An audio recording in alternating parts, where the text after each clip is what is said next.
اور میں خاموش تھا۔ انسان کو اپنے سامنے دیکھنا ہوتا ہے کہ دوسروں کی دنیا پھیل رہی ہے، میری دنیا سکڑ رہی ہے۔ لوگوں کے سرمائے بڑھ رہے تھے، ابو بکر کے سکڑ رہے تھے۔ وہ اتنا بڑا ملک التجار، لیکن جب ہجرت کے وقت ان 12 برسوں میں اپنا سب کچھ اس طرح لگا چکا تھا وہ اللہ کا بندہ اللہ کے دین پر کہ جو تھوڑی سی پونجی تھی وہ بھی ساتھ لے کر گیا ہے، اپنی دونوں بچیوں کے لیے، بیوی کے لیے اور بوڑھے نابینا باپ کے لیے ایک پیسہ نہیں چھوڑا۔ جب ابو قحافہ اس وقت تک ایمان نہیں لائے تھے، مشرک تھے، بعد میں ایمان لائے فتح مکہ کے بعد۔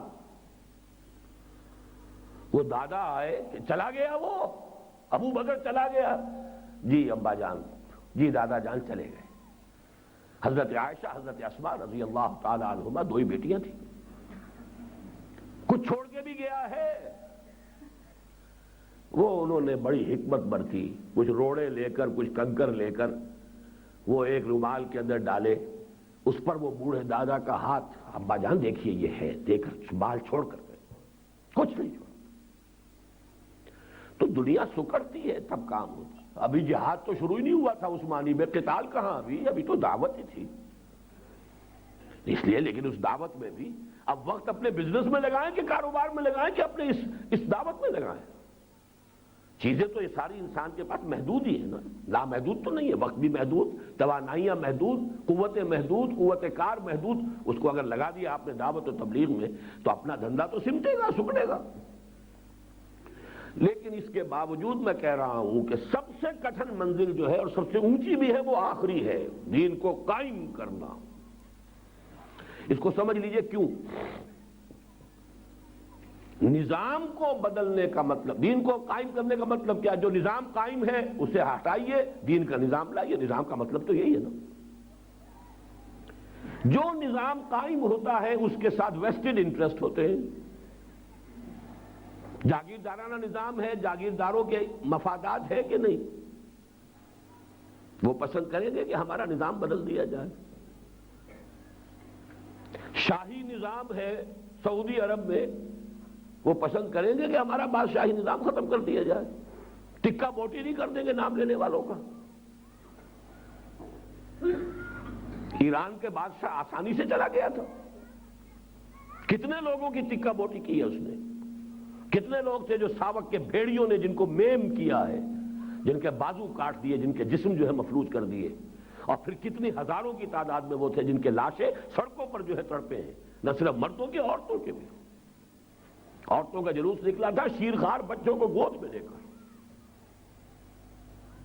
تب پھر بھاگا ہے وہ بادشاہ جو ہے کہ آج یہ قوم، یہاں کی عورتیں اپنے شیرخوار بچوں کو لے کر اگر فائرنگ سکواڈ کے سامنے آنے کے لیے آمادہ ہو گئی ہے تو کل میرا حشر کیا ہوگا۔ بھاگا ہے وہاں سے۔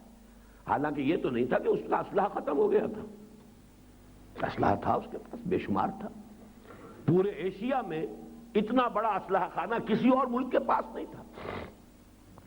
لیکن عوام کی طاقت اور مرنے کے لیے آمادہ ہو جائیں پھر کوئی بڑی سے بڑی طاقت انہیں شکست نہیں دے سکتی۔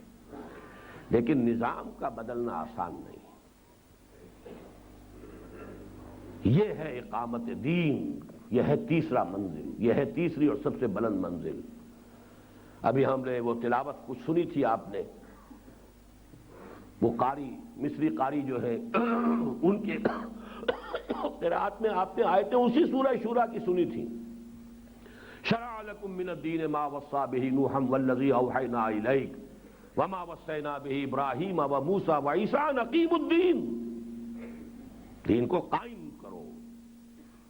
اسی پر پھر وہ آگے آیات چل رہی تھی کہ جو قاری صاحب نے تلاوت فرمائی۔ دین کو قائم کرنے کی جد و جہد سے انسان کیوں رکتا ہے؟ اپنے معاش، اپنے معاملات، اپنے مسائل، فرمایا اللہ لطیف بعبادہ یرزق من یشاء وہو القوی العزیز۔ اللہ باریک بین ہے، اپنے بندوں کی تمام ضرورتوں سے واقف ہے۔ وہ چڑیوں کو کھلا رہا ہے، پلا رہا ہے، تمہیں نہیں کھلائے گا، لیکن تمہارا توکل نہیں ہے، تم اللہ پر بھروسہ نہیں کرتے، تمہارا ایمان اور یقین کمزور ہے۔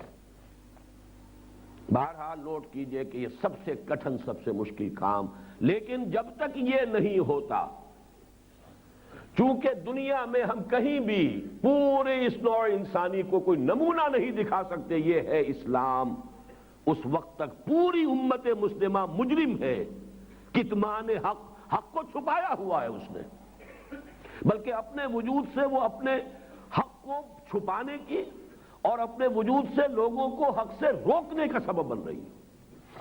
ہاں دنیا میں ایک ملک بھی دکھا دیجئے آپ، جاؤ بھائی جسے اسلام دیکھنا وہ دیکھ لو، یہ تھیوریٹیکل باتیں نہیں ہے، یہ لفاظی نہیں ہے، یہ صرف کوئی وہم نہیں ہے، یہ کوئی صرف خیالات نہیں ہے، عملی نمونہ دکھاتے ہیں، جاؤ بھائی فلاں ملک میں دیکھو، آؤ ہمارا ملک ہے دیکھو، یہ ہے اسلام، یہ ہے اس کی سیاست، یہ ہے اس کی معیشت، یہ ہے یہاں اخوت، یہ ہے کفالت عامہ، ایک ایک آدمی، یہ آدمی نہیں حیوانات تک کی، کہ حضرت عمر فرما رہے ہیں کہ اگر کوئی کتا بھی بھوکا مر گیا دجلہ و فرات کے کنارے تو عمر قیامت کے دن ذمہ دار ہوگا۔ آؤ دیکھو نظام، کفالت عامہ کا نظام، آؤ، کوئی اونچ نیچ نہیں ہے ہمارے ہاں، سب برابر ہیں، پیدائشی طور پر کوئی اعلیٰ نہیں کوئی ادنا نہیں، آؤ دیکھو، یہ کوئی کہنے کی باتیں نہیں ہے، یہ لفاظی نہیں ہے، آؤ ہمارا معاشرہ دیکھو۔